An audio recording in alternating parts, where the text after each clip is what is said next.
5 times a day, every day, over 1 billion Muslims bow down and recite a prayer to Allah, given to them by Mohammed, their prophet.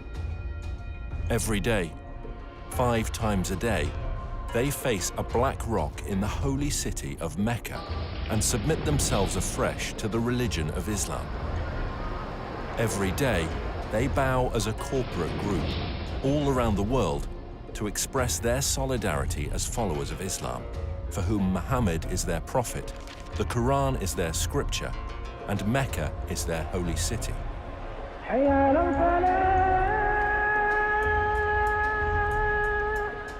However, as archaeological discoveries are beginning to point to a different story, scholars are seriously examining and challenging the facts about the founding of Islam. And if they're right, how will it affect Muslims today? We have tools at our disposal that have never been available before. Modern technology is allowing us to reconstruct the opening years of Islam and to understand things that have puzzled historians for years. All over the world, universities, museums, and libraries are putting ancient books and writings on the internet for scholars to access. Now we can check these ancient manuscripts with just a few clicks of a mouse.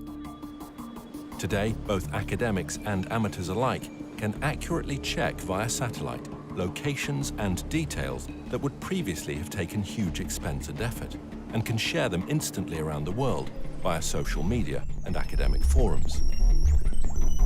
So, now for the very first time, a whole new era of research surrounding the founding of Islam is coming to light, and we can piece together what really happened in Arabia 1500 years ago.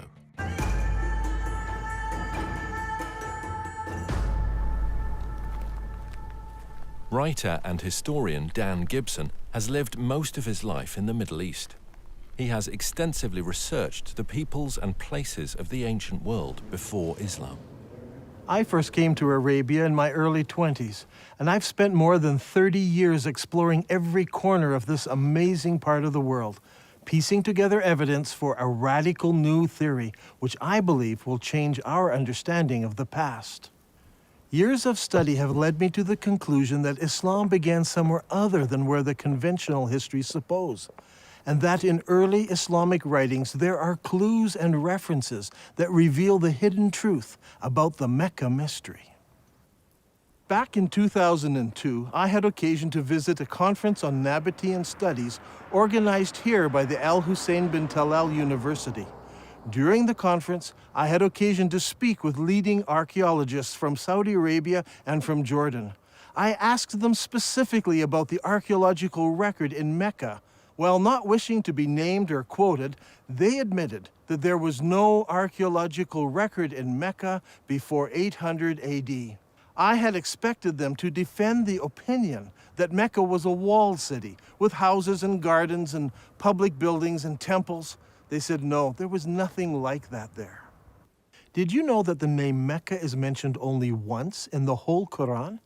Muslim scholars link other names with Mecca. Names such as the Forbidden Gathering Place, or the Holy House, or the Place of Becca, or Weeping. All of these terms are universally associated with Mecca today. Nevertheless, the Quran itself does not tell us in so many words that these all refer to Mecca. Muslim scholars see no reason to debate this. But in recent years, some historians have raised questions. They have noted that Mecca was a barren place and not located on the ancient caravan route. People have imagined that the caravans carried incense, spice, and other exotic goods. But according to recent research, by the time of Muhammad, the age of frankincense was now long over, and the Arabs engaged in a trade of leather and clothing, hardly items that could have sustained a large city that was described as the mother of all cities and the center of the trade route. Look at this map. Where do all of the trade routes intersect? There are 3 places in northern Arabia that could be described as the center of the trade route. What is interesting is that Mecca was not even a stopping place because it was not even located on the caravan route. In this film, we will find out why there is a total lack of archaeology in Mecca from the time of the Prophet Muhammad. why descriptions of Mecca do not tally with the landscape, and how an early Islamic civil war altered the truth about Islam. While Muslims all over the world believed that their holy city and their founding leaders all lived in Mecca, in Saudi Arabia, Dan Gibson believes the evidence actually points elsewhere. During my studies of Arabian history, I've come across evidence that points not to Mecca, but to northern Arabia as the founding place of Islam. Up until now, no one has ever questioned that Mecca is the holy city of Islam. Every Muslim believes that he should pray towards the Black Rock in Mecca. But years of study and countless trips to all parts of the Arabian Peninsula have led me to a radical new understanding of Islamic history. I believe that in the process of understanding Islamic history, a fundamental error has been made. It wasn't a deliberate falsehood, it was just a misunderstanding of what happened during the founding years of Islam. So later Islamic writers corrected what they thought was an error in earlier histories when it was actually the truth. Is it possible that over 1 billion people who follow the religion of Islam misunderstand how and where their religion began? And if so, what implications does this evidence have for the average Muslim who wants to follow the instructions of Mohammed, his prophet? We are going to have to examine a time in history and a setting that few of us understand. For centuries, the histories of the classical world and Middle East empires have been discussed, but little effort has been given to the history of Arabia. This ignorance is true not just of the West, but also of the Arabs themselves. The Prophet Muhammad was born in 570 AD, at a time and a place that few people today really know about. His grandfather and his father were Nabatean merchants, and in fact Muhammad himself married a merchant woman. One day, Muhammad was meditating in a cave and an angel visited him. The angel taught him words of praise to Allah. Later, his wife convinced Muhammad that it really had been an angel and he was in fact called to be a prophet of God. During his lifetime, he had many visits from the same angel, and each time there was a new revelation. These revelations from the whole of the lifetime of Muhammad become gathered together to what we know today as the Qur'an. Adel Ishamari studied Islam at the Islamic College in Kuwait. Over the years, he and Dan have formed a good friendship and have often found themselves drawn into deep discussion about faith and its history. كانت رسالة محمد هي أن في إله واحد وأن هو آخر الأنبياء الذي أرسلهم الله. وهذا الشيء أغضب كثير من المتواجدين في مكة بسبب أنهم كانوا يعبدون آلهة أخرى وهي الأصنام. كثير من الأصنام كان موجود هناك وكانوا يعبدون هذه الآلهة. ولهذا السبب بسبب غضب الناس عليهم صار اضطهاد على محمد وعلى القلة من أتباعه.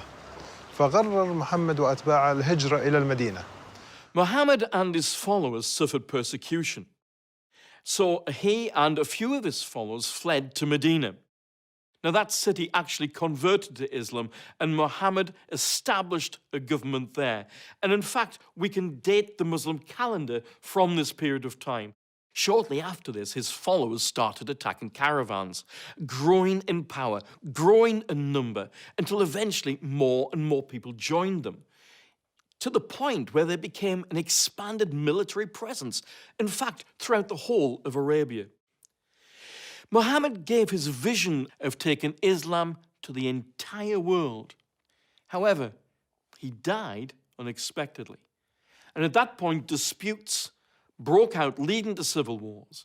But despite these differences and these divisions, there was the continued dream of expanding the faith to the whole of the world.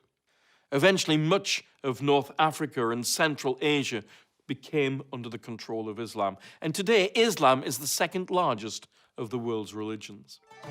Today, all over the Middle East, when construction companies want to dig for a foundation, there should be someone present from the Ministry of Antiquities. It doesn't matter if you're in Jerusalem, Damascus, or Amman, Jordan. Wherever you dig, the chances are you will expose an ancient site of some sort. In the city of Mecca, in Saudi Arabia, developers are digging all over. putting up great buildings, hotels and high-rises. But, to the surprise of archaeologists, there are no ruins of a great and ancient city under Mecca. The city where Mohammed was born was a major city. It had no trouble in raising large numbers of men to work caravans and march in its armies. Not only did it have a significant population, but it was also an agricultural city. وتسمى هذه المدينة اللي هي مكة بأم القرى في القرآن. أم القرى هي الاسم هذا المفروض يطلق على مدينة مبهرة، مدينة فيها آثار، مدينة فيها لها أسوار، مدينة يعني كبيرة معروفة. The Prophet Muhammad would go forth for his affairs and journey far afield until he reached the glens of Mecca and the beds of its valleys. Aisha, Muhammad's wife, mentioned how one of the men was longing for Mecca. Would that I but stay overnight in a valley filled with various kinds of grass? When we came to Mecca, we saw a town blessed with water and trees, and delighted with it, we settled there. Al-Bukhari speaks of a prisoner who was eating grapes while he was chained in irons, and he says, "This was not the time of fruit in Mecca." It's hard to believe that these things were written about Mecca. The area around Mecca is all rocks and desert. Mecca averages less than 10 centimeters of rain per year.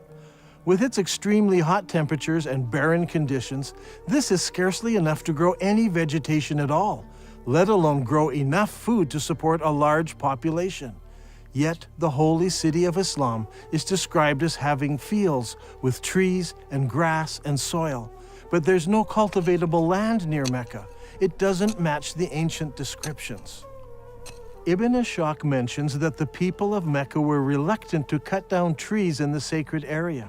The presence of trees and plants in ancient times can be easily tested by the presence of spores and pollen in undisturbed ancient soil. To date, there is no record of trees having ever existed in ancient Mecca. Another puzzle is that the city of Mecca is missing on all early maps of Arabia. One would expect that a major merchant city would be mentioned on early maps, but not one shows Mecca before the time of Islam. Over the years, I have gathered copies of many ancient maps of Arabia. I have diligently translated them, but never once did I find Mecca mentioned on a map before Islam. Did you know that the name Mecca does not appear in any literature prior to 740 AD? That's 120 years after the founding of Islam. Don't you find it puzzling that for the first 120 years of Islamic history, none of the surrounding nations knew anything about the existence of Mecca? How could a major city, a city that could raise thousands of men in its army, a city that had agriculture, trees, grass, fruit and grapes, be missed by other nations? How could a major city with walls, temples, and public buildings not be found in the annals of other nations, especially if it was a merchant city that undertook trade with all the nations around it? And most puzzling of all is that when we go to the physical location of this ancient city, we find that there is no early archaeological record. It was an insignificant location, not even on a trade route. Many historians today have come to the conclusion that the accounts of the founding of Islam are all myths. Obviously, there is a great discrepancy between what Islamic records tell us and what the archaeologists have been finding, so the conclusion they draw is that the Islamic records are just fabricated myths. In my years of study, I have become convinced that the early records are not myths, but that they refer to another location that fits all of these descriptions. I believe that Muhammad was born and raised in another place, and that Muslims are facing the wrong direction when they pray. According to commonly accepted Islamic history, the Kaaba was a major shrine in the city of Mecca and the focus of pilgrimage in Arabia. A good starting place might be studying the pilgrimage before the founding of Islam. وكما دون المؤرخ الطبري بأن هناك كان نوعان من الحج، الحج والعمرة. الحج الأكبر أو الحج الأصغر، وكان جد محمد كان يؤدي العمرة قبل الإسلام. This Umrah before Muhammad was at a time when the focal point of Arabian pilgrimage was to a place known as the Forbidden Gathering Place. This location held many pagan idols. وهذه الأسماء كانت موجودة قبل الإسلام، ولكن ما زال المسلمين إلى حد هذا الآن يستخدمون نفس الأسماء، ولكن هي الأسماء هذه إيتنا من الخارج، يعني من الوثنية، ليس أسماء إسلامية.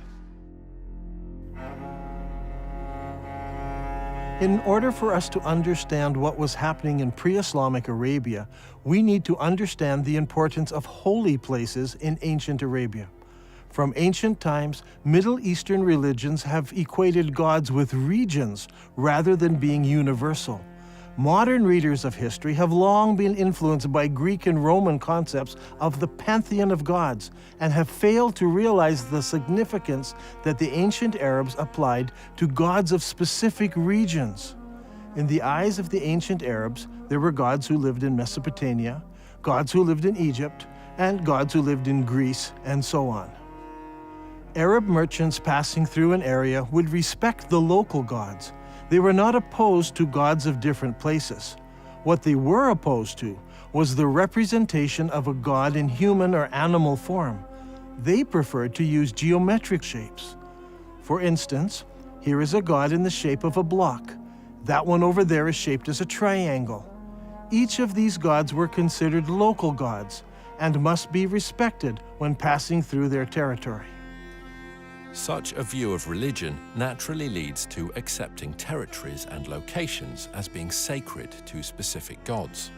Thus, the area around a temple, such as a particular valley or remote desert location, could be considered as sacred. It would have a precinct where people could gather, even with their enemies, and be safe, because violence was forbidden in the sacred precincts. When tourists enter the majestic beauty of Wadi Rum here in southern Jordan, they're so often taken up with the exquisite beauty of this valley and the rugged mountains that they miss a temple dedicated to the goddess Lat, or Allat as some call her. This Nabatean temple had a sacred area. It was located in front of the temple, with the mountains marking off the sacred area. Before Islam, Arabs were divided into many groups. They worshipped different gods and often fought amongst themselves over tribal issues. The one thing that held them together was the pilgrimage to a common ancient meeting place. The Qur'an calls this Masjid al-Haram, or the Forbidden Gathering Place. Masjid means gathering and is translated mosque today. Before Islam, there were no mosques, so the masjid was simply a gathering place. The Forbidden Gathering Place was a sacred place of refuge and security, where regular activities ceased and violence was forbidden, or haram. The concept of haram, or forbidden, is very strong in Islam. في القرآن ذكر المسجد الحرام، وهو المسجد الحرام في المدينة الإسلامية المقدسة، ويعتبر المسجد الحرام وما حواليه من المدن هو منطقة محرمة. Allah has made Mecca a sacred sanctuary, and it was a sanctuary before and will be so after. None is allowed to uproot its shrubs or cut its trees or hunt its game. So we have two descriptions of the original holy city of Islam.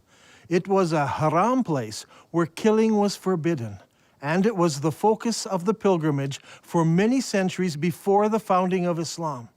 Now look here, much of the graffiti found throughout the Negev and southern Jordan was written by people on pilgrimage to the ancient city of Petra in southern Jordan.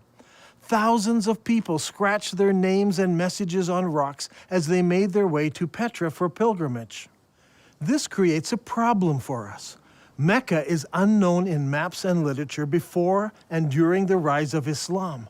The descriptions, such as the center of the trade route, the mother of all cities, and the focal point of the ancient pilgrimage, do not fit. How can we solve this? The answer to that comes from Islam itself. المساجد في الوقت الحاضر تتجه كلها صوب القبلة، صوب الكعبة، وهناك مكان في المسجد يسمى المحراب الذي الإمام يوقف فيه ويصلي ويقود المصلين، ولكن في الأيام الماضية ما كان موجود هذا المحراب، ولكن كان في حائط يتجه صوب القبلة، وكان المبنى بالكامل مبني باتجاه صوب القبلة. In Islam, it is universally understood that the Qibla is towards Mecca in Saudi Arabia. No one questions the direction of the Qibla today. However, the Quran tells Muslims they have a Qibla. The text of the Quran does not give the name of the city to which prayer was originally made. It only mentions Masjid al-Haram, or the forbidden gathering place. Muslims believe they originally prayed towards Jerusalem. According to Islamic sources, in 624 AD, Mohammed changed the Qibla to Mecca. Mohammed revealed this in Surah 2 of the Quran. Thus we appointed the Qibla to you. Indeed, it was a momentous change, except to those guided by Allah. Allah would never make your faith of no effect. Now shall we turn you to a Qibla that shall please you. Turn then your face in the direction of the Masjid al-Haram. Wherever you are, turn your faces in that direction. As a historian of the Arabian Peninsula, I've always been interested in finding the location of the original Qibla. What direction did Muhammad pray towards before the Qibla was changed? Was it Jerusalem, as some claim? Was it Syria, as some claim? Or was it some other direction? If we were to do this study 100 years ago, it would require an incredible amount of work and research. We would have to travel the world searching ancient sites to find the earliest mosques in Islam. Now, in a few moments, we can do what used to take a lifetime. Google Earth lets us look down on sites from space, and websites like ArcNet can combine the research of hundreds of students and professors. We can examine structures based on various criteria. We choose Islamic buildings, arrange them by date into a chronological list, then determine when they were constructed, check their Qibla direction by using Google Earth, and collate this to determine when the Qibla direction changed towards Mecca. This will give us solid data to work with. Now, determining the Qibla direction is not an exact science. Some of the early mosques, like this one, are not exactly square. So researchers need to find the Qibla wall and project 90 degrees from that wall. Because early buildings were not square, we cannot use the side walls or the back walls.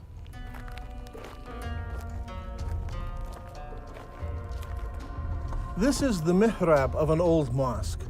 The early Arabs set the Qibla direction using the stars, and they were very accurate. The best way to determine the Qibla direction is to visit the mosque and use an actual accurate GPS unit. Not every mosque can be used for this study. Many of them were totally reconstructed over time, so much so that it is no longer possible to determine their original Qibla direction. However, a number of mosques survive. For instance, there is a mosque called the Mosque of the Two Qiblas in Medina. Islamic history tells us that it was in this very mosque that the companion leading prayers was told of the Qibla change. So he turned around and started praying towards Mecca. The question is, where did he originally face? Muslims have a ready answer. He prayed towards Jerusalem. Now today, the Mosque of the Two Qiblas faces Mecca.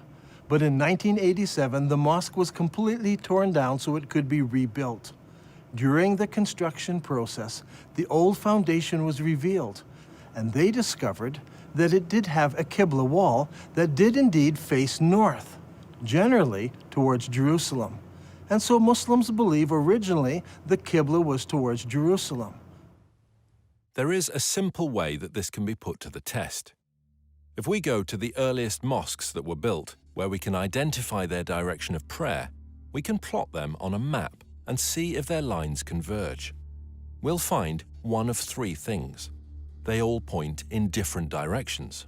They all point to Jerusalem, or they all point to another location. After the Mosque of the Two Qiblas in Saudi Arabia, there are a further 11 early surviving mosques that we can research. These are located in China, Egypt, southern Jordan, Lebanon, Central Jordan, Yemen, Israel, Iraq, Jerusalem, West Bank, and lastly, Lebanon. So, if we go in the order that they were built, the second surviving mosque was built in Guangzhou, China. Guangzhou is the modern name for what was known as the city of Canton. When Marco Polo reached this city in 1300 AD, he discovered over 100,000 Arab and Persian merchants living there. You see, the Arabs had been trading with the Chinese for hundreds and hundreds of years. This is all well documented. And so Abu Waqas, an uncle of Mohammed, traveled to China on a trade mission. And according to Chinese manuscripts, he built a mosque for the Arabs in Canton in 627 AD, or 6 years after the founding of Islam. I personally examined this mosque and used a GPS unit to determine the mosque's Qibla direction. What I found was surprising. This mosque does not face Mecca. It faces 12 degrees north of Mecca, meaning that it does not face Jerusalem either. Its Qibla passes south of Jerusalem. The next mosque was built in 641 AD, about 20 years after the founding of Islam, in the town of Fustat, just outside of Cairo. This mosque was rebuilt and enlarged several times, so that today the original foundation is no longer evident. However, a description of the original ground plan of the mosque survives, and the Islamic records tell us that the first Qibla pointed east and later had to be corrected towards the south, towards Mecca. The next surviving Islamic building is the Umayyad Palace, built here at Humayma in southern Jordan. Around 700 AD, or about 80 years after the founding of Islam, the Abbas family built a large manor house here. This house had no special mosque area. Rather, the faithful would line up here in the courtyard to pray. This house has a Qibla direction, but it is not towards Jerusalem. The following year, a new mosque was built in Baalbek in Lebanon. Notice that its Qibla does not point to Mecca. 1 year later, the Umayyads built a large and impressive mosque here on the citadel in Amman, Jordan. This mosque points south. Mecca is over there. A couple of years after this, in 705 AD, or 84 years after the founding of Islam, Muslims constructed the Great Mosque of Sana'a in the capital city of Yemen. While this mosque points in the general direction of Mecca, it actually points to the west of Jerusalem. The following year, in 706 AD, the Umayyad Muslim rulers built Khirbat al-Minya, a large palace complex in Israel on the shores of Galilee. This palace complex had a specific room used as a mosque. According to the inscription set into a gateway, it was built 87 years after the founding of Islam by the Muslim ruler Al-Walid. This building and its mosque do not face Jerusalem. That same year, the Muslims also built the Wasit Mosque in Iraq. Originally, archaeologists claimed that this mosque pointed to Jerusalem. However, further research has shown that this mosque points south of Jerusalem. The next mosque is the Al-Aqsa Mosque in Jerusalem itself. This mosque is not the temple dome, but rather the old mosque to the south of the dome. This mosque is already in Jerusalem, but it also has a Qibla, and it does not point to Mecca. The next mosque we come to was built in 724 AD, 103 years after the founding of Islam. This is the Khirbat al-Mafja Mosque near Jericho in the Jordan Valley. This palace was built near the end of the Umayyad dynasty. By looking at the floor plan, we can see that the palace and its mosque faced south rather than towards Mecca. That same year, a mosque was built at Anjar, about 58 kilometers from Beirut. It was built near the end of the Umayyad period, and no more than 30 years later, it fell into ruins and eventually was abandoned. Since it was never rebuilt, we can easily determine the Qibla direction, which does not point towards Mecca, or Jerusalem.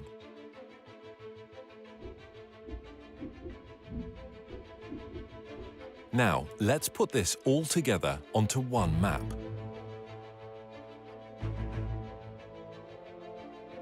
The result is amazing. During the first 100 years of Islam, 100% of all the surviving mosques we have located so far face a spot in southern Jordan rather than Mecca. From north, south, east and west, mosques all face towards one spot. This isn't some small error in determining the Qibla direction. They all specifically point to just one place. Directly under this point is the ancient city of Petra. This is a city that is well known to us today. It is a popular tourist site. Tourists come from all over the world to marvel at the great temples and the monuments in this city. Could it be that Petra is the mother of all cities described in the Qur'an? It was the focus of the ancient Arab pilgrimage. So could Petra also be the birthplace of Muhammad and the founding city of Islam? دان غريب، يعني أنت تقول إن البتراء لكن البخاري يقول لنا هي القدس. فشلون تبي نفكر في هذا الأمر؟ شلون تبينا نقبل هذا الشيء؟ يعني البخاري قال لنا القدس. Every good Muslim tells me that Muslims used to pray towards Jerusalem. They know this because Bukhari tells them this. And I agree, Bukhari says it was Jerusalem. But Bukhari is writing some 200 years after Muhammad, and he's writing more than 100 years after the Qibla change took place. So he's not an eyewitness. He's just collecting what people are remembering. And he actually notes several conflicting ideas that were circulating at the time. While some people were offering morning prayer at Quba, a man came to them and said, "A Quranic order has been revealed to Allah's apostle tonight, that he should face the Kaaba at Mecca. So you too should turn your faces towards it." At that moment, their faces were towards Syria. And on hearing this, they turned towards the Kaaba at Mecca. I believe that originally Muhammad, while living in Medina, prayed north towards Petra, which was in the Roman province of Syria. By the time Bukhari was collecting his stories, people had forgotten Petra, and everyone remembered that their great-grandparents prayed towards Syria. دان القرآن يقول لنا مسجد الحرام في بكة. فيا ترى بكة وين موقعها الحقيقي؟ Those who bring up the argument about Becca raise an interesting point. I agree that in Islamic literature, the name Becca is synonymous with the first holy city of Islam. When Muhammad was a young man, the people decided to rebuild the Kaaba. In the rubble, they found several building blocks with inscriptions written in Syriac, the language of the Nabateans. They found a Jew who could translate it for them. "I am Allah, the Lord of Bika. I created it on the day that I created heaven and earth and formed the sun and moon, and I surrounded it with 7 pious angels. It will stand whilst its 2 mountains stand as a blessing to its people with milk and water." The word Becca is an ancient Semitic word which means to weep or lament. If a location was assigned the title Becca, it would mean the place of weeping. The name Becca has never been used of Jerusalem. It appears only once in the Bible in Psalm 84. Here it is used in reference to a valley of weeping. But the Quran also speaks of a valley of weeping, where Hagar was weeping over Ishmael. The Quran places this story in Becca, which is the early name for the place where the Kaaba was built. Surely this location was not Jerusalem, which is built on top of a mountain and not in a valley. I think the answer is quite simple. There were many major earthquakes in Petra, such as the one in 551 AD, only 19 years before Muhammad was born. We are told that during that earthquake, much of Petra was destroyed. Petra could have been called the Valley of Becca because so many people were killed over so many years from all the earthquakes. If Petra is the holy city of Islam, then there should be evidence of Muhammad's tribe, the Quraysh, around Petra. If Dan Gibson can find Mohammed's tribe, it will greatly support his theory that Mohammed was from the Petra region and not from Mecca.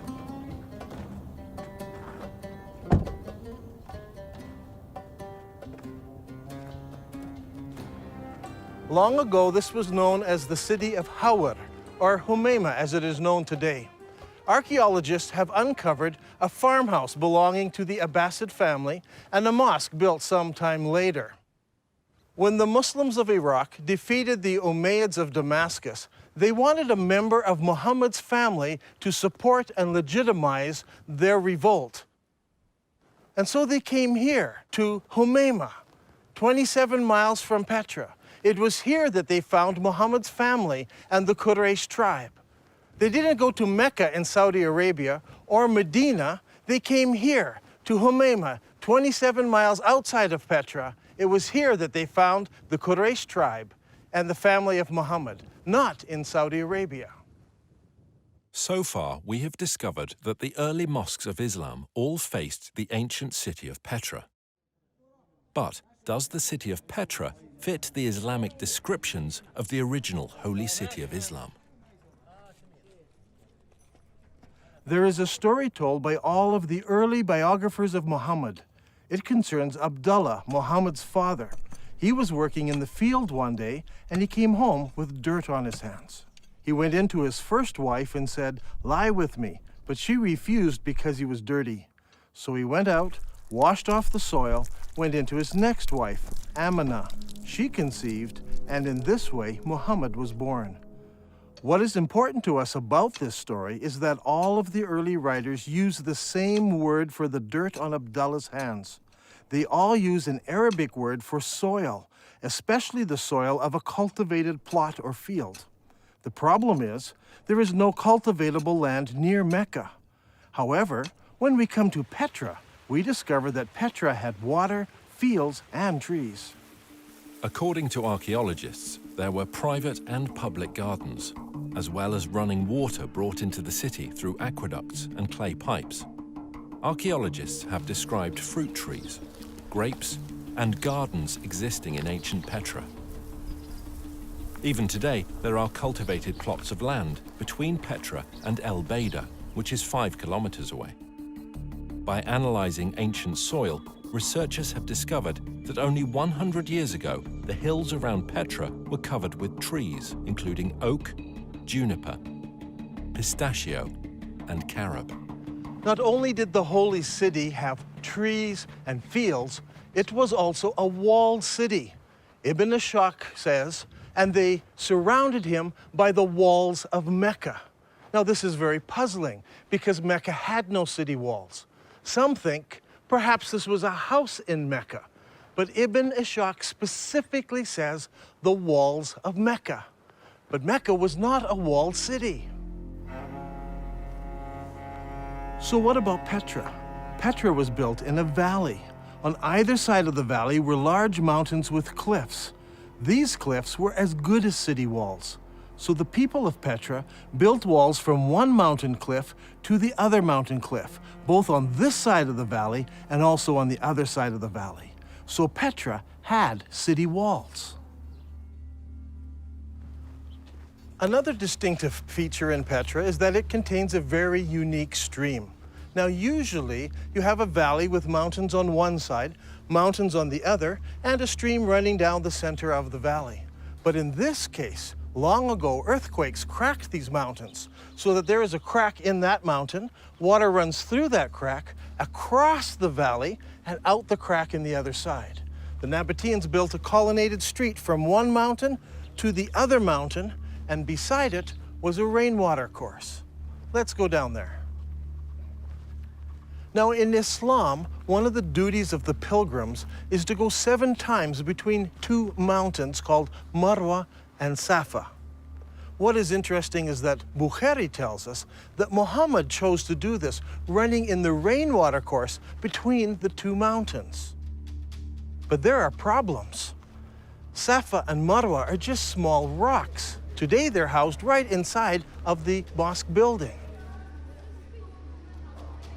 As you can see on this drawing, there was no rainwater course between these two rocks.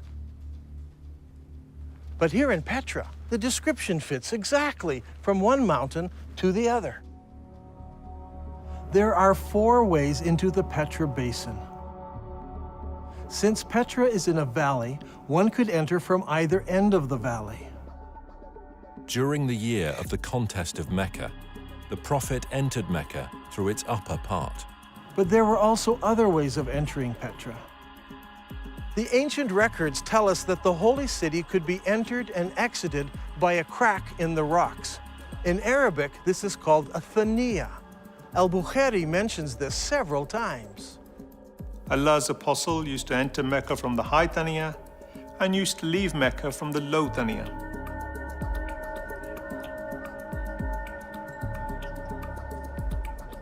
The Prophet went on advancing till he reached the Thaniya through which one would go to them, that is, the people of Quraysh.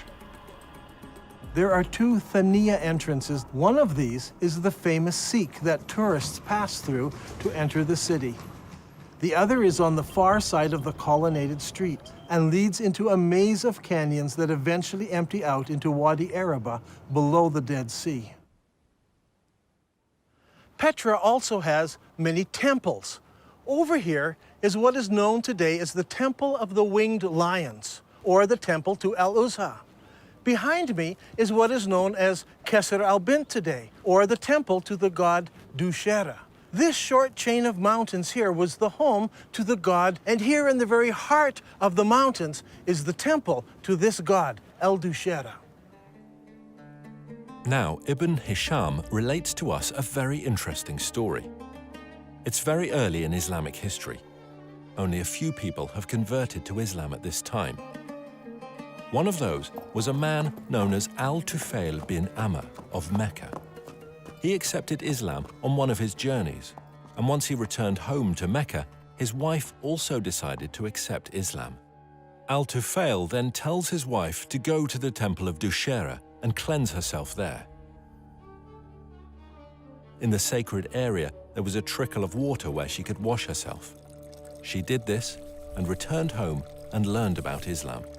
Did this story take place in Mecca, 1,000 kilometers away, where there is no temple to Dushera? Or did it take place here in Petra? If it did, then Dushera's temple is there. She would have come down to this temple, washed herself, and gone home. Is there a temple to Dushera in Mecca, in Saudi Arabia? No. There are no temples, no cracks in the rock, no water stream, no city walls, no grass, no trees, nothing. It's all here in Petra. And for the first 100 years, every mosque in the entire Islamic world pointed here to Masjid al-Haram, the forbidden gathering place, here in Petra. There is no other city in the world that fits this description so perfectly. Now, Al-Haqtab had so harassed Zayd that he forced him to withdraw to the upper part of Mecca, and he stopped in the mountain of Hira, facing the town. It's interesting to note that in this account, Mount Hira is located in the upper part of Mecca. If you go to Mecca today, the cave of Hira doesn't face the city. But here in Petra, the high side of the city is north of the colonnaded street, and the low part of the city is south of the colonnaded street. In effect, the city was divided in half by the colonnaded street. If Petra is the holy city of Mecca, then the cave where Mohammed received his first revelation should be located there. The ancient records say that the cave faced the town, and that it was low down since Mohammed tried to climb the mountain to throw himself off. If that's the case, I think I know just the spot, but we'll have to go over there.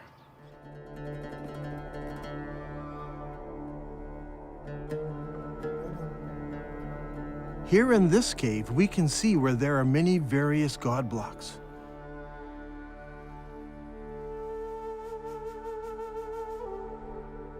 Up there is a large crescent symbol. This is just the sort of cave where young men would go to contemplate the meaning of life. The descriptions and location of this cave are just like the ancient records describe it. Just outside of the city, the entrance facing the city, and evidence that people spent time here in religious worship and meditation. I think that this is one of the holiest spots for all of Islam, and it's here, in Petra.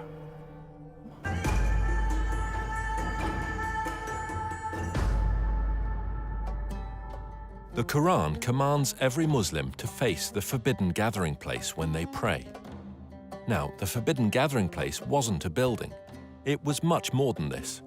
It was a large area marked out with special stones. These stones marked the boundary around the sacred area. No killing was allowed inside this area. Even birds were not killed. Now, what kind of stones would you need to mark out such an area? If you had just small round stones, they would be lost among the other stones of the desert. They must have been larger stones. And there should have been something special about them, so that you knew for certain that this was the boundary of the sacred area. Today, in Mecca, there are no special boundary stones. Historians have long wondered what these marker stones might have looked like, but they seem to have been lost in the years that have passed since then. Or perhaps they were never there. If Petra is the original holy city of Islam, then of course the special stones wouldn't be in Mecca. They would be in Petra. Now there's a feature about Petra that's absolutely fascinating. Whenever tourists come to this city, they pass by a number of square-cut stones known as the Jinn rocks. This is a fanciful name given to them by the local Bedouin.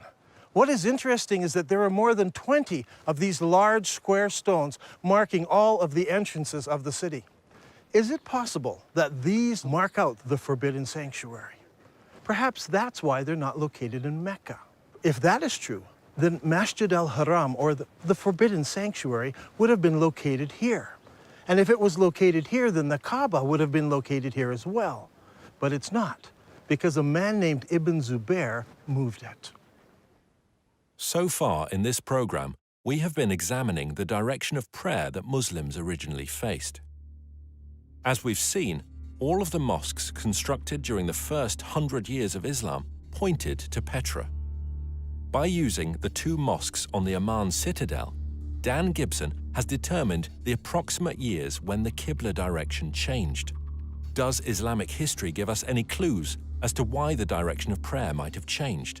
If we look into Islamic history at this exact time, we come face to face with the Second Islamic Civil War.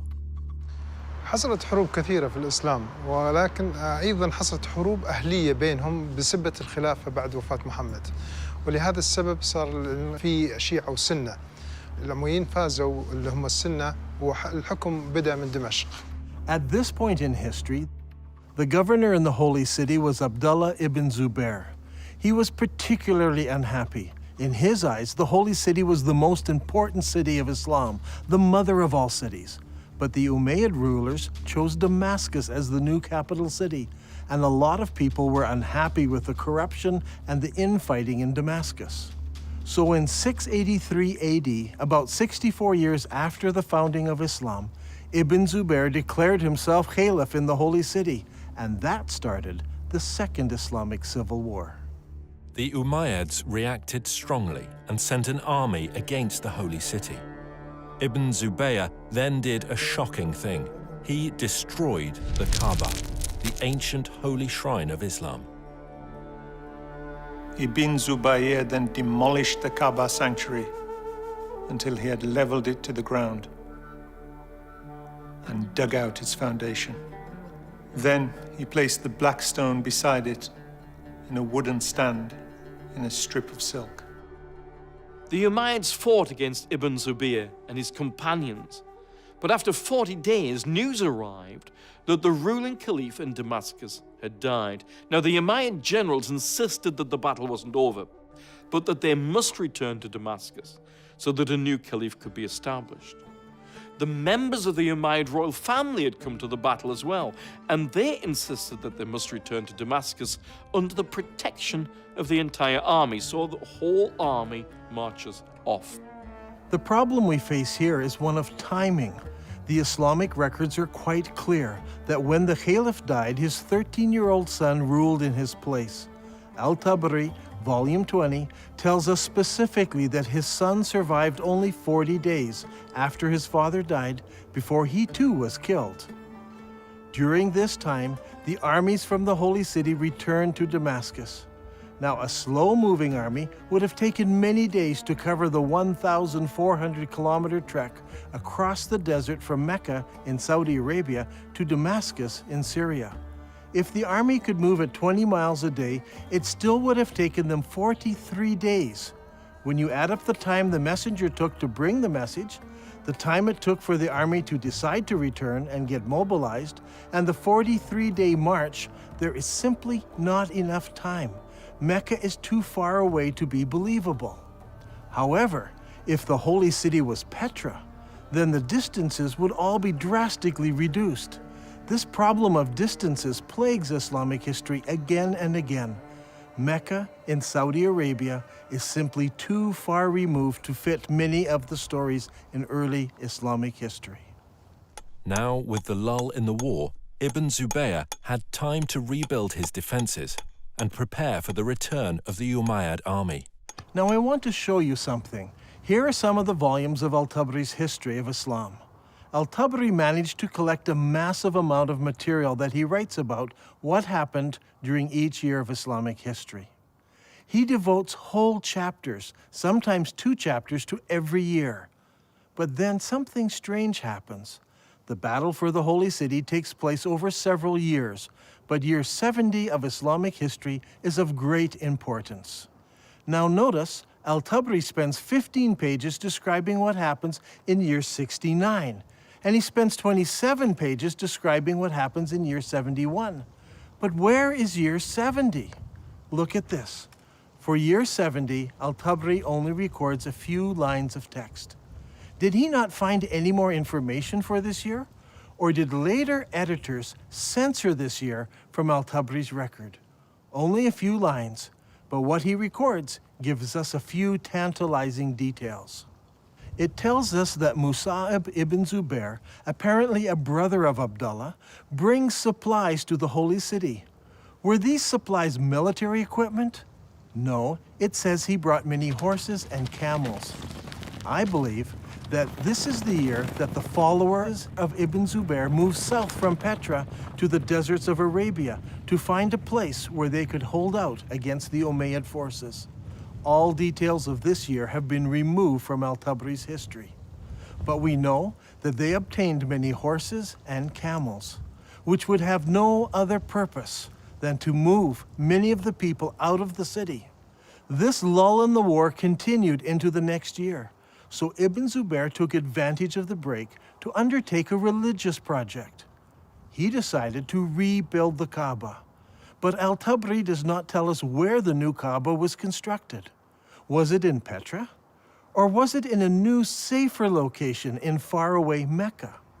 I believe that the new Kaaba was built in Saudi Arabia, and that the black rock was moved there for safekeeping. So even if Ibn Zubair lost the holy city, he still had the rock and a new Kaaba.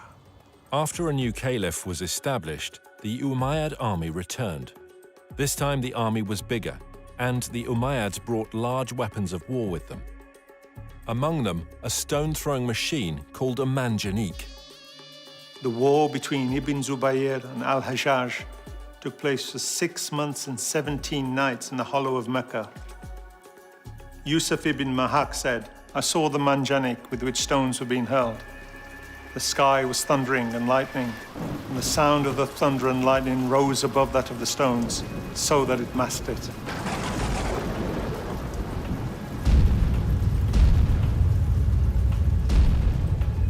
During the fighting, Ibn Zubair took refuge in a ruined building beside the Kaaba, and this began another battle, which completed the destruction of the Kaaba area of the Holy City. Eventually, Ibn Zubair lost the battle, but the cause was taken up by those in the city of Medina in Saudi Arabia and by the city of Kufa in Iraq. I believe that during this time, the Islamic world was thrown into contention. Should they pray towards Petra, or should they pray towards Mecca? The great Islamic empire had divided into two. Originally, the Umayyads ruled from Damascus, and they prayed towards Petra. But they were defeated in battle, and now the eastern part of the empire was ruled by the Abbasids, who all constructed their mosques facing towards Mecca. It was during this exact time that we see a change in mosque construction. Before this, every new mosque constructed faced Petra. But now, for the first time, some of the new mosques began to face Mecca in Saudi Arabia. But the problem still existed. What do you do with the old mosques? They were built facing Petra. It was during this time that mosques began hanging a sign on the wall to indicate the direction of prayer. It was said in the reign of Uthman that the Caliph ordered that signs be posted to the walls of the mosques in Medina. This was so that the pilgrims could easily identify the direction to which they needed to address their prayers. Now, this is a very interesting development, because up until this time, mosques were built so the faithful had only to face the Qibla wall and they faced the holy city. Why would you need to introduce a sign unless the direction of prayer had changed? Around this time, around 89 years after the founding of Islam, a niche was suddenly introduced into mosque structure to denote the direction of prayer. This niche was added to older buildings and also incorporated into newer buildings. Today, the niche is standard in every mosque, but it wasn't originally. There was no niche until the Qibla direction changed. In the Civil War, the Umayyads still prayed towards Petra, but the rebels in the Holy City in Medina and in Kufa chose to pray towards the new Qibla in Saudi Arabia. When the armies of Kufa met Ibn Zubayr, Bujair ibn Abdullah al-Musli spoke. Praise be to God who has tested us with shackles and tested you by your forgiving us. Ibn Zubayr, we are people who turn to the same Qibla as you. What a strange phrase. We are the people who turn to the same Qibla as you. Muslim historians argue that this means the same Qibla as every other Muslim. But now that we have uncovered evidence of the change of Qibla at this very time, this phrase takes on special significance. The people of Kufa join with Ibn Zubayr in accepting his Qibla. This is key to understanding much of what takes place later. Even though Ibn Zubayr is eventually killed and seems to lose the civil war, the city of Kufa plays a major role in the development of the new Abbasid dynasty, and Kufa becomes a theological center and a place for copying Qur'ans. In the Islamic world, things were a mess. Not only were Muslims divided politically, they were divided religiously. Obeying the wishes of Allah as revealed by the Prophet Mohammed was at the very heart of Islam. Should you obey Mohammed and the Qur'an and face towards the forbidden gathering place in Petra? Or should you pray towards the sacred house and the Black Rock, which is in Saudi Arabia? So far, Dan Gibson has plotted the existing mosques from the 1st century of Islam, and they all point to Petra in Jordan. So what about the mosques of the 2nd century of Islam? Do they all point to Petra as well? Here is where things start to get interesting. During my studies, I discovered that the mosques built during the 2nd century of Islam point in different directions. This is what I call the time of confusion. 102 years after the founding of Islam, the Mosque of Ummah was constructed in southern Syria, in the ancient city of Busra. As you can see, the mosque's orientation does not point towards Mecca. But clearly, it does not point to Petra either. 5 years later, the ruling Muslims built a palace in the Syrian deserts known as Qasr al-Hayar al-Gharbi. This is a drawing of the floor plan of the palace and the mosque in the corner of the complex. The whole complex seems to face somewhere between Petra and Mecca. A couple of years later, Qasr al-Hayar Ishaqi Palace was built about 100 kilometers north of Palmyra. If we examine the ground plan of the palace buildings, we notice that the palace and its mosque don't seem to align to either Mecca or Petra. Once again, it points in between. Is it possible that something had happened which made the builders not want to choose either Petra or Mecca, so they pointed the Qibla between the two? We can see from the map that the Qibla points exactly between the two cities. It is not a slight error in calculation, but a deliberate avoiding of both Petra and Mecca. So, we must find an answer elsewhere to explain that change. 109 years after the founding of Islam, a mosque was built in Bangalore, Pakistan. Like all of the other mosques of the period, it had only a Qibla wall without a niche. This mosque, however, pointed towards Mecca in Saudi Arabia. Here we have the very first mosque that we can identify as pointing to Mecca. There may have been others built that no longer exist, but this mosque is significant because it's the earliest surviving mosque that we can truly say faced Mecca in Saudi Arabia.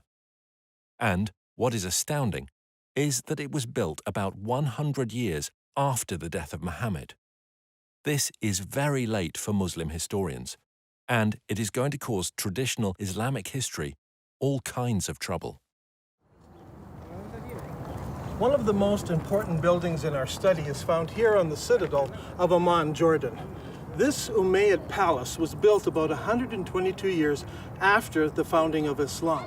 Now, if you remember, we looked at an Umayyad mosque built over here. This mosque points directly towards Petra, but when they built the palace, its Qibla direction was directly towards Mecca. So clearly, the Qibla direction changed sometime between the construction of those buildings and the construction of this palace. This will help us determine how and when the Qibla direction changed. Remember, it was during the construction of this palace that the name Mecca first appears in literature anywhere. الغريب أن مكة لم تذكر طول هالسنين هذه لا في الكتب الأدبية ولا الكتب الإسلامية، ولكن ما تم ذكرها إلا عند تغيير القبلة، وهذا شيء غريب جدا. يا ترى شنو الأسباب؟ يعني المفروض أنه يذكر في الكتب الإسلامية في التاريخ الإسلام، ولكن لم يذكر هذا الشيء إلا عند تغيير القبلة. هذا شيء غريب. The next major mosque that was constructed was built 32 kilometers south of Amman, Jordan. This was known as the Mushatta Palace and Mosque, and it was built in 743 AD. As you can see, it was a very large and impressive Umayyad palace, with the mosque located in the southern part of the structure, facing Petra. Indeed, the entire complex faces Petra. What makes this interesting is that it seems that Islam is now split into several groups. There were the traditionalists, who built their mosques like this one, facing Petra. But there were reformers whose mosques face Mecca. And there were others who were not in either group, and they refused to select either of those qiblas. During this time, a significant change took place in Islamic history. The Umayyad rulers of Islam in Damascus were defeated by the Abbasids of Kufa. In 754 AD, Al-Mansur, the new caliph, commissioned the construction of a brand new eastern capital, choosing Baghdad in Iraq as his site. The new city was built on a spectacular design. Rather than the haphazard shape common to most Middle Eastern cities, this city was built in a great circle. The designers went out to a brand new area and used ashes to draw out the city plan on the ground prior to construction. The city, which was completed in 767 AD, was 2 kilometers in diameter. As you can see on this drawing, the main mosque of the city had no niche indicating the direction of prayer. That was to come later. One wall was used as a Qibla wall, and that wall pointed directly to Mecca, as would all of the other mosques built from now on by the Abbasid rulers. If this is all true, then the Prophet Mohammed and the first 4 rightly guided caliphs in Islam, and the following Umayyad rulers who ruled Islam from Damascus, all prayed towards the city of Petra. But late in the Umayyad reign, something happened that caused the builders to change the direction of their mosques. Some pointed to Petra, some to Mecca, and some chose to be neutral and point between the two. This created a problem for the western half of Islam. The people in the west were still loyal to the earlier Umayyads, So the Islamic world is now split into two. The Abbasid rulers in Iraq control the eastern part of the empire, and the Umayyad rulers control North Africa and Spain. This is an important time in Islamic history because the Umayyads in Spain now blossom in culture and begin to build beautiful and impressive buildings. The builders in Spain had a problem. Traditionally, Umayyads all prayed towards Petra. But, as we're going to see, something devastating happened, resulting in future mosques no longer facing that direction. Their enemies, the Abbasids, now pray towards Mecca in Saudi Arabia, so they don't want to choose that direction of prayer. So what should the Umayyads do? As I examined the mosques built by the Spanish Umayyads, I discovered a most surprising development. These builders chose neither Petra nor Mecca. Now, as we have seen, some of the builders in the Middle East chose to point their qiblas between the two cities. But the builders in North Africa and Spain decided to do something completely different. Over the years, historians have always been puzzled by these mosques. Their qiblas seem to point towards somewhere in South Africa, but all of the African and Spanish mosques point to slightly different places. It all seems very confusing.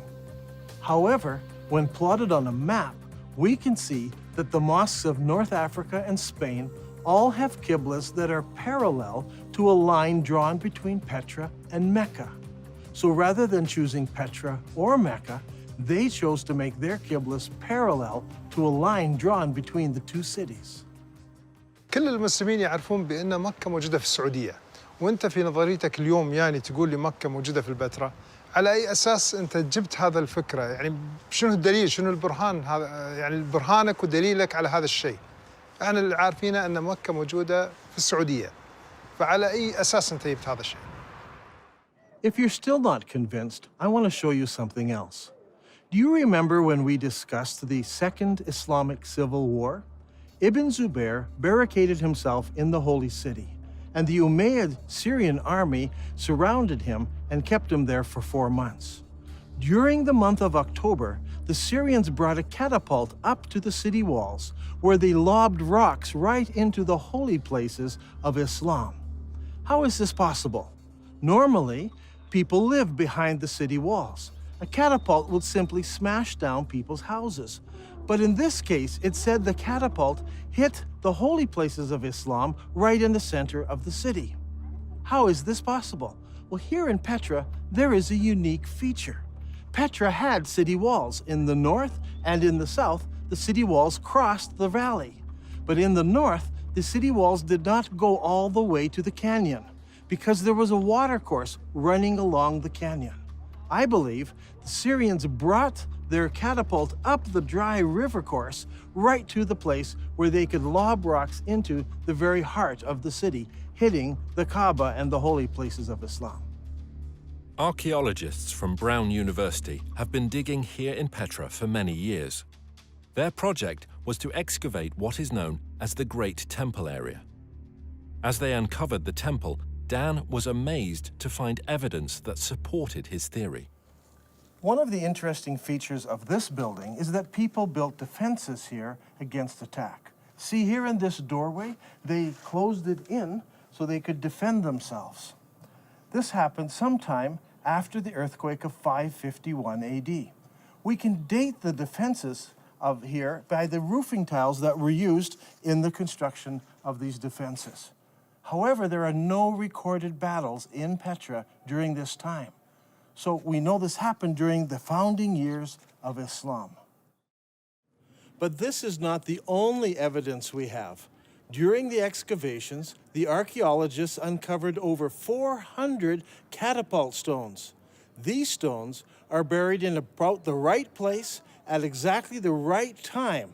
This is an extremely strong indication that the battle took place here and that the first original Kaaba was close to this location. So, Islam was divided between the traditionalists and the reformers. The traditionalists prayed towards Petra in Jordan, and the reformers prayed towards Mecca in Saudi Arabia, and others deliberately choosing a middle path. How were they ever going to solve this dilemma? Petra, the city of weeping, suffered a fatal calamity. Massive earthquakes shook the Petra region, destroying buildings, temples, and houses. The damage was so bad that the city was never rebuilt again. The evidence for that first Kaaba is gone now. The catapult stones destroyed much of it. Ibn Zubair destroyed the rest. In 713, an earthquake destroyed the dam that diverts the water around Petra. So every year, floodwaters washed away whatever evidence was left. So, with the memory of Petra fading from view, the chroniclers of Islamic history, writing some 150 years later, would never mention it by name. In time, the memories of these two locations became merged into one, that of Mecca in Saudi Arabia. From now on, all Qiblas would point here. It wasn't until modern archaeological tools, satellite photos, and the internet allowed the networking of historians, academics, and scholars around the world to start piecing together a different picture.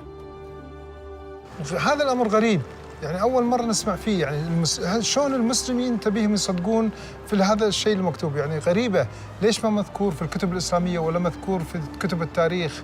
شلون نسوا ولا يعني يا ترى هل تناسوا ولا نسوا هذا الأمر؟ شلون ما ذكروه؟ شيء غريب.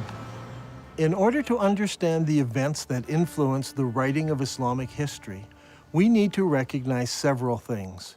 First, it is my belief there was a literary vacuum in the early Islamic empire, created by zealous Muslims who destroyed books and manuscripts, erased inscriptions, burned libraries, and destroyed all literature except the Qur'an, which was mostly bits and pieces of what people remembered of the revelations that Muhammad gave.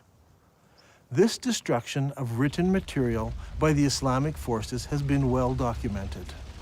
One piece of evidence is a letter from 640 AD from the Caliph to General Amru, the leader of the Muslim armies in Egypt, who asked the Caliph what should he do with the thousands of manuscripts he found in warehouses in Alexandria.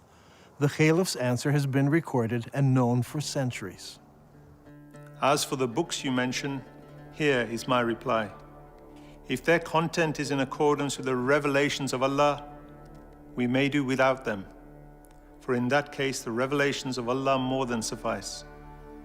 If, on the other hand, they contain matter not in accordance with the revelations of Allah, there can be no need to preserve them. Proceed then and destroy them. The Muslim writer Ibn al-Kifti tells us that the books were distributed to the public baths of Alexandria, where they were used to feed the stoves, which kept the baths comfortably warm. They say it took 6 months to burn all that mass of material. Eutychius, the Patriarch of Constantinople, recorded that there were 4,000 baths that received books from the Alexandrian library. This burning of books, however, did not start in Egypt, but 4 years earlier in Persia. Caliph Umar's army met with the Persian armies in the Battle of Qadisiyah in the year 636 AD. In early January 637, the Muslim advance guard reached the outskirts of Ctesiphon and laid siege to the city for 2 months. Eventually, the city fell and the Muslims occupied it. During the fighting, the palaces and the library at Ctesiphon were deliberately burned. In the end, the only book that managed to survive in Arabia was the glorious Qur'an. When it comes to the history of the Qur'an, historians have struggled. It seems that most of the Qur'an was retained in an oral fashion rather than written form. While the Arabs were great memorizers and had the ability to retain the entirety of the Qur'an, the retention of materials in an oral tradition suffers from several difficulties. First, the accuracy of the memories of the individuals involved must be perfect. In the case of the Qur'an, arguments arose over the various verses, how they should be rendered, and if they should or should not be included in the whole. Second, the problem of transferring knowledge from the learned to the novice is often a difficult step. In the case of the Qur'an, most of the men who memorized the sayings of Muhammad were also warriors. As is often the case, Warriors die in battle, and their knowledge of the Qur'an perished with them. This is amply illustrated in the Battle of Yamama, when an estimated 450 men who had memorized the Qur'an were killed. Hudayfa bin al-Yaman came to Uthman at the time when the people of Damascus and the people of Iraq were waging war to conquer Armenia and Azerbaijan. Hudayfa was afraid because the people of Damascus and Iraq had differences in the recitation of the Quran. So he said to Uthman, "O chief of the believers, save this nation before they differ about the revelations." So Uthman sent a message to Hafsa saying, "Send us your manuscript of the Quran so that we may compile the Quranic materials into perfect copies and return the manuscript to you." Hafsa sent it. Then a group of men sat down to create a new copy of the Quran. Uthman said to the 3 Quraysh men, "In case you disagree, write it in the dialect of Quraysh, for the Quran was revealed in their tongue." When several copies were written, Uthman returned the original manuscript to Hafsa. Uthman then sends every Muslim province one copy of what's been written, and he orders that all other Quranic material, whether written in fragmentary manuscripts or even in whole copies, that they all be burned. And so the burning continued. This time, even Quranic materials were burnt. But it did not stop the arguing about what should or should not be included in the Quran. When the new Qurans arrived in various provinces, people argued against them. Sa'id bin Thabit said, "A verse from Surah Al-Ahzab was missed when we copied the Quran, and I used to hear Allah's apostle reciting it. So we searched for it and found it with Husayma bin Thabit al-Ansari."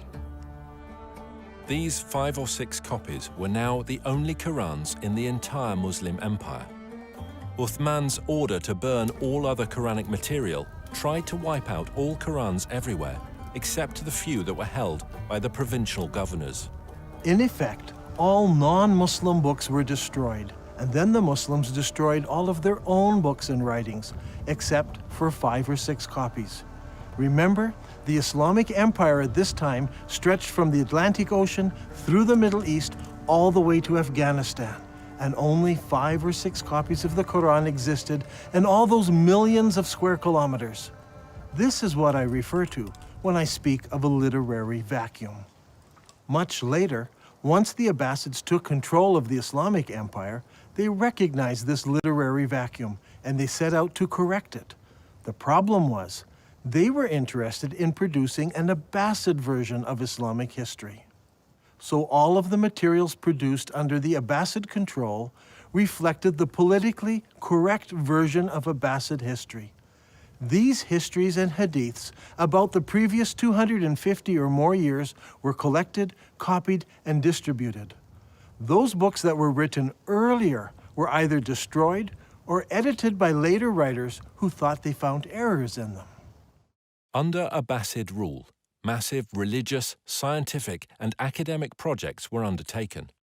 The Abbasid rulers encouraged scholarly development that would not only present the early years of Islam in a good light, but would also confirm their own right to ruling the empire. During this period of time, we find the great Islamic historians writing their treatise on Islamic history, and they also edit the earlier accounts. For example, we don't have Ibn Ishaq's original biography of Muhammad, as Ibn Hisham, under the Abbasids, corrected what he called grievous errors in the original account. After the editing of Ibn Hisham, the rest of the great Islamic historians began to write their histories, and they present us with an Islamic history that was tailored to suit the religious and political worldview of the Abbasids of their day. Is it possible that Muslims today are victims of an Abbasid cover-up?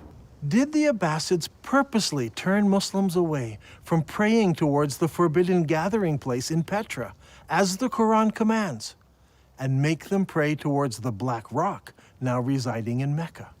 Are Muslims still being misled by Abbasid propaganda?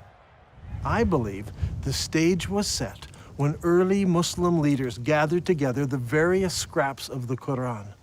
The problem wasn't the collection, it was the destruction of anything that opposed their view. There is a great divide here between Western thought and Muslim thought. In Western thought, the later manuscripts are less reliable, as they are copies of copies. We need to go back to earlier source material, as it's more accurate. Muslims, on the other hand, think earlier manuscripts are less reliable, and later manuscripts replace earlier manuscripts. Even in the Quran, later revelations replace or abrogate earlier revelations. Once you allow the concept of abrogation, you open yourself up to accepting all kinds of changes. If the Abbasids tampered with history, did they go so far as tampering with the text of the Quran? For instance, how did the name Mecca get into Surah 48? Abu Bakr, the successor of Mohammed, made the first compilation of Quranic material. Uthman, who followed him, used that collection and then added to it. The historians tell us that even after Uthman had compiled his Quran, people remembered still more verses that Muhammad had revealed. Every time a new Quran came out, it was touted as the most complete Quran. The previous ones were okay, but the newer ones were more complete, with more revelations in them. Did the Abbasids bring out an even more complete Quran that contained mention of Mecca? Today we have many of the Abbasid Kufi Qurans in museums from Istanbul to Samarkand. These Qurans use the Kufic script invented in the city of Kufa. But what about earlier Qurans written in other scripts? I have searched through many of the early Quranic parchments written in pre-Kufic script. It should come as no surprise that none of the pre-Kufic material includes verses about the changing of the Qibla or the city of Mecca. Historians have challenged me that I'm trying to rewrite all of Islamic history. I assure you I'm not trying to do this. I'm only suggesting one small change. Long ago, the holy city of Islam was referred to as Mecca. I believe that name was used for the city of Petra after repeated earthquakes killed many people. After Ibn Zubair moved the Black Stone to Mecca, scribes had only to make one small change to Islamic writing. In Arabic, Mecca is written like this. It's very easy to change the ba to a mim. Watch again. That's all it took. It is virtually undetectable to later readers. Did the Abbasid scribes correct an earlier reference to Mecca in the Quran and make it into Mecca?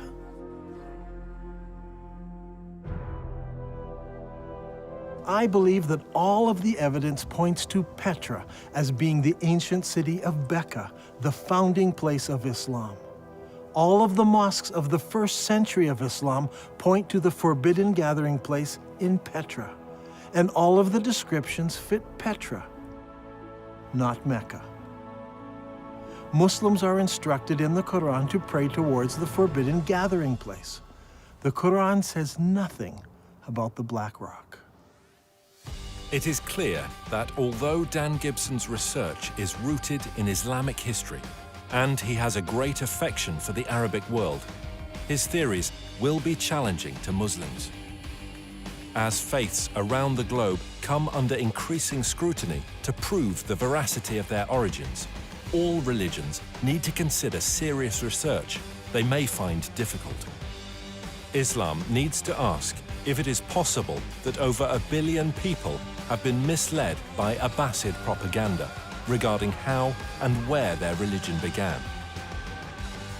And, if true, what implications does this have for the average Muslim today?